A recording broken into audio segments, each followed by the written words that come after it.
জিম্বাবুয়ের wicketkeeper Clive মাদানদে ৯০ বছরের একটি পুরনো রেকর্ড ভেঙেছেন।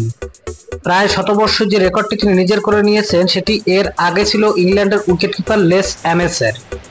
ক্রিকেট ইতিহাসের অন্যতম সেরা এই উইকেটকিপার ব্যাটসম্যান ১৯৩৪ সালের ওভাল টেস্টে অস্ট্রেলিয়ার বিরুদ্ধে এই রেকর্ডটি করেছিলেন। মাদানদে যে রেকর্ডটি করেছেন সেটি অবশ্য তিনি ভুলেই যেতে চাইবেন।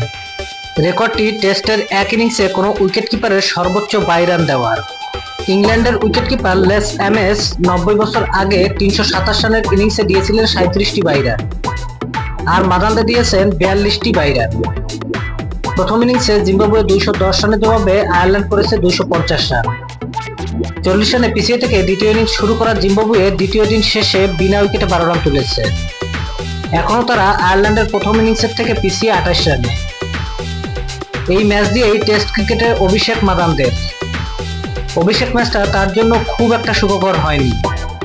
ভুলে যাওয়ার মতো একটি রেকর্ড করার আগে জিম্বাবুয়ের এই ব্যাটার প্রথম ইনিংসে গোল্ডেন ডাক মেরেছেন। মাদানদে যে ৪২টি ২২ রান দিয়েছেন এতে তাকে একা দোষারোপ করার উপায় নেই।